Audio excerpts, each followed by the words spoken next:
வெடிஞ்சு போனால் வச்சுங்களேன் புதுசாக பிரச்சனை கொண்டு வராங்க. இன்னத்து காலையில் அப்படி தான் ஒரு பிரச்சனை. என்னென்னு பார்த்தீங்கன்னாக்கா, ஏதோ கலெக்ஷன் ஏஜென்சிக்கு அவருக்கு பிரச்சனை வந்தது. அதனால் என்ன பண்ணிட்டு இருக்கான் தெரியுமா, ஒரு நோட்டீஸ் கொண்டு வந்து அவங்க வீட்டில் இருக்க மொத்த செவத்துலேயே விட்டு போயிட்டான். என்ன நோட்டீஸ்னு கேளுங்களேன், கிரெடிட் கார்டு பில்லு பேமெண்ட் ரசீது சார், பேமெண்ட்டுக்கு பேங்க்கில் அனுப்புவாங்கள்ல ரிமைண்டர் நோட்டீஸு, அதை எடுத்துன்னு வந்துட்டு ஒருத்தர் வீட்டு மேலேருந்து கீழே படியில் இறங்கி வரைக்கும் பார்த்தேன். அதுக்கப்புறம் பார்த்தீங்கன்னா படியிலேருந்து ரோடு வரைக்கும் ரோட்டில் டீ கடையில் விட்டு போயிருக்கான்.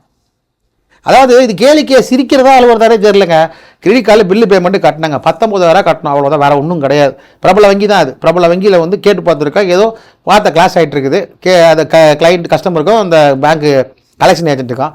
நீங்கள் பேமெண்ட் கட்டினாங்க, டிஃபால்ட் ஆகிட்டீங்க, போன மாதம் கட்டல, மினிமம் டியூ 3 மாதமாக கட்டல, மினிமம் டியூ மட்டும் 19,000 வருது, மேக்ஸிமம் டியூ வந்து 1,50,000 ரூபாய் வருது அப்படின்னு பேசி பார்த்துருக்கான். இவரும் டேட்டு கேட்டிருக்காரு, டைம் கேட்டிருக்காரு, சட்டப்படி எதுவும் எடுக்கணும்னு சொல்லலை. ஆனால் இதில் வார்த்தை முத்தி போயிருக்கு, என்ன இருந்துன்னு தெரியல. இந்த கலெக்ஷன் ஏஜென்ட் போயிட்டு நான் எங்கேயோ ஒரு கடையில் போயிட்டு ஜெராக்ஸ் எடுத்துருக்கான் போல் இருக்குது அந்த கிரெடிட் கார்டு பில்லு பேமெண்ட்டை. அதுக்கு மேலே வந்து ஒரு அம்புக்குறி, அதை நான் போட முடியாது, ஏன்னா இப்போலாம் வந்து பர்சனல் டீட்டெயில் போடக்கூடாதுன்னு சொல்லிட்டு கைட்லைன்ஸு. நான் அப்படியே சொல்கிற கற்பனை பண்ணிங்க. ஒரு அம்புக்குறி போட்டு அந்த இடத்துல வந்து எலும்புக்கூடு ஒரு படத்தை வரைஞ்சி danger, this man is very danger, defaulter அப்படின்னு போட்டு எழுதி அதோட ஜெராக்ஸ் எடுத்து ஓடிட்டு போயிருக்கான். காலங்கத்தில் பார்த்தவங்களாம் ஃபோன் பண்ணுறாங்களா, என்ன சார் ஏதோ உங்கள் பேரை போட்டு நோட்டீஸ் அதை விட்டு போயிருக்காங்க, டீ கடையில் இருக்கு பாருங்கன்னு.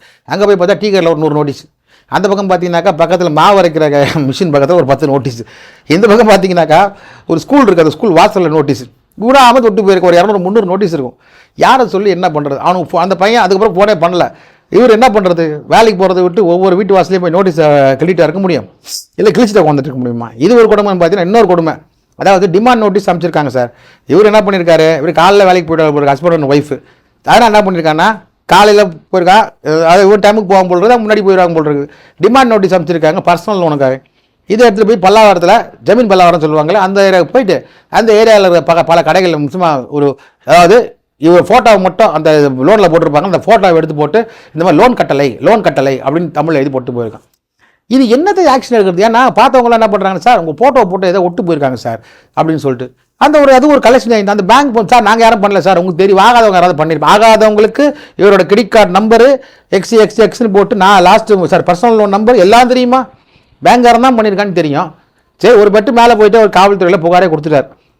புகாரை வந்து பார்த்துருக்காரு, சார் இது யார் சார் பண்ணியிருப்பா, ஒரு நம்பரும் இல்லை ஒன்றும் இல்லை, வெறும் ஜெராக்ஸ் தான் சார் இருக்குது, அதில் ஃபோட்டோவில் கூட உங்களுக்கு சரியாக தெரியல சார்ன்றார். சார் அது நான் தான் சார், நீங்கள் சொல்லி தான் சார் தெரியும், என்ன பண்ண முடியும், யார் மேலே ஆக்ஷன் எடுக்க முடியும், பேங்க்குக்கு ஃபோன் பண்ணி கேட்டால் எவ்வளோ பெரிய பேங்க் இந்தியா ஃபுல்லாக இருக்குது, யார் பண்ணாலும் எப்படி சார் ஒத்துப்பாங்க அப்படின்னு. அதே மாதிரி கஸ்டமர் கேருக்கும் ஃபோன் பண்ணி கேட்டதுக்கு இல்லை சார் அந்த மாதிரி நாங்கள் எதுவும் பண்ண மாட்டோம், எங்களுக்கு ப்ரொவிஷன் இல்லைன்றாங்க.